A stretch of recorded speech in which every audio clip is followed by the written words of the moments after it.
Alors, je vais regarder ce que je dois faire aujourd'hui. Ah, à cause du confinement, le cours sur la sensibilisation sur l'écologie ne va pas avoir lieu.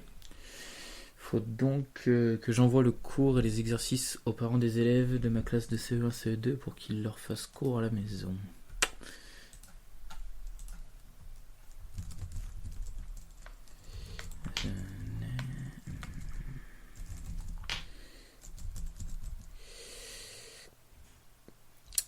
Ah, ça m'embête, j'ai peur que mes élèves ne soient pas assez habiles pour réussir à télécharger les deux fichiers puis les lire. En plus, ceux qui n'ont pas d'ordinateur ne pourront pas utiliser sur leur smartphone ou sur leur tablette.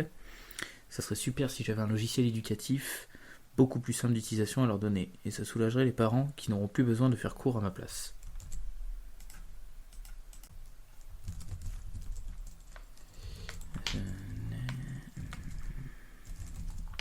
Le confinement, c'est pas toujours facile, surtout quand on est enseignant et qu'on doit donner encore des cours à des étudiants, et plus particulièrement à des enfants.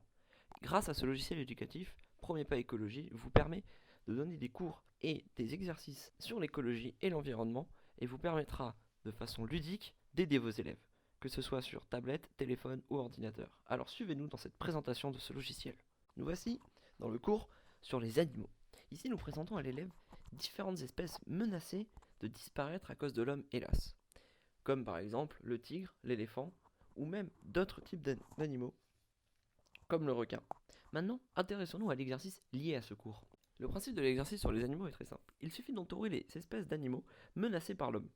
Ici, nous allons n'entourer que deux. Valider et voir qu'il en manque un, l'éléphant. En regardant la solution, nous pourrons bien sûr voir lesquels l'élève a oublié, ce qui permet à l'élève de s'auto-corriger. L'autre exercice qui reste le même principe, mais avec des animaux différents. Ici, nous allons bien sûr ne pas faire d'erreur, parce que bon, nous, on a lu le cours, et en se faisant suivant, vous pouvez voir un bilan qui vous présente le score qu'on a eu. Ici, le souci, c'est qu'on a eu qu'un point sur deux, la Terre est triste. Mais pas de souci, l'élève peut recommencer autant qu'il veut afin de réussir à 100% son exercice et d'avoir tout juste. Intéressons-nous maintenant à un autre cours, celui de la décomposition des déchets. Nous voyons ici une image avec les objets et le temps de décomposition de chaque objet. Cela permet à l'élève de les apprendre afin de mieux réussir l'exercice que nous allons vous présenter. Dans l'exercice sur la décomposition, nous avons voulu mettre en place quelque chose de nouveau, un timer qui va limiter le temps que l'élève a afin de répondre à la question. Le principe de l'exercice est un peu différent que sur les animaux. Ici, il faut glisser l'objet dans la bonne catégorie qui le correspond. Ici, c'est 2 à 5 ans.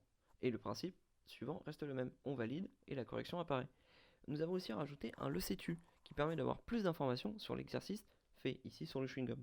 Nous allons maintenant vous présenter comment notre logiciel arrive à s'adapter à des écrans comme de téléphone. Nous avons simulé un écran de téléphone pour montrer que nous ne voulons pas discriminer ceux qui n'ont pas d'ordinateur. Ici, nous avons gardé le système de catégorie et il suffit de cliquer dessus pour après choisir si on veut glisser l'objet dans cette catégorie ou non. Ici, le trognon de pomme. Une fois cela fait, on voit bien qu'il a été glissé. On peut toujours valider, corriger et même avoir la petite case le sais-tu, car personne ne doit être laissé pour compte, surtout au primaire. Pour finir, nous allons vous montrer un petit écran bonus sur des idées reçues sur l'environnement. Cet écran d'exercice n'est pas à faire tout seul pour l'enfant, il est aussi à faire avec ses parents, car c'est des questions très importantes qui, de notre point de vue, doivent être faites par les enfants, les adolescents et même les personnes âgées ou les adultes.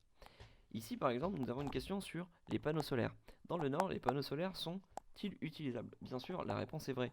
Et comme pour les autres exercices, il suffit de cliquer sur la bonne réponse, de valider, et on a la correction. Le sais-tu est toujours présent, ici avec des explications un peu plus compliquées car les parents sont avec l'enfant. Alors n'ayez plus peur les enseignants, grâce à Premier Pas Écologie, épatez vos élèves et même les parents des élèves.